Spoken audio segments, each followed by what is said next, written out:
Hi, welcome back to week 32. Once again, we're talking about risk management this week. This is the second video of the week. The first one was on just basic risk management 101. This is on risk mitigation. And I'm going to tell you right up front, this video is going to be short because we covered a lot of this in risk management 101. So risk mitigation, how can you mitigate risk? Well, first and foremost, if you haven't identified the risk, if you haven't gone through the exercise of brainstorming and tracking all of your risks, it's going to be very hard to mitigate them. So that's why it's such a benefit for you as a small business owner to spend some time listing out all of the risks that exist for your business.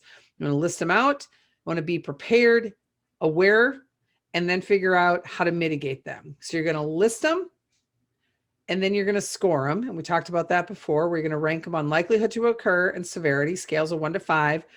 And then you've got a factor of those two numbers. So if you've got something that's a 25, you really want to look at what sort of mitigation strategies can you put in place? What can you do to either lessen the impact when it does occur or prevent it from happening in total? It's not always possible to prevent something from happening, but it is possible to create a strategy to help you deal with it. So even if that means if the hurricane is coming, and I'm in Virginia, we're in Virginia, Corey and I are in Virginia, and so hurricanes are a real thing here, but we can't stop a hurricane, but what we can do is have a plan to minimize the damage on the front end and a plan to help us get through it on the back end, right? So we've got two plans in place. How do we lessen the damage?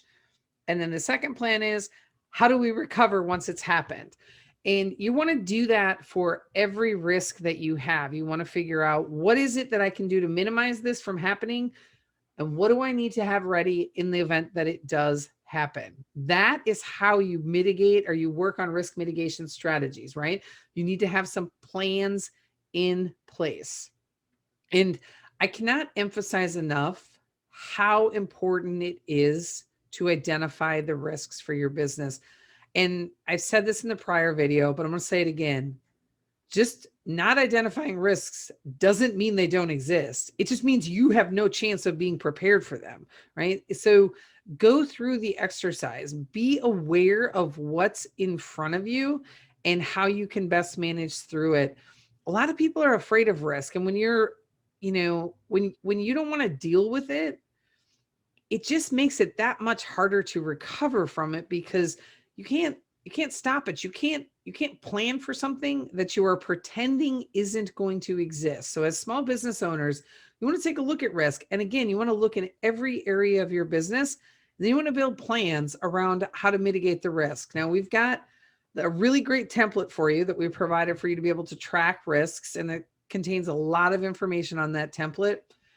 And I suggest you try and fill that template up with as many risks as you can, and look at it as almost a badge of honor. The more risks you identify, the stronger your business is going to be, because you have not only identified a potential risk, but you've created a plan for what to do to lessen the impact should it happen, and how to recover if it does happen.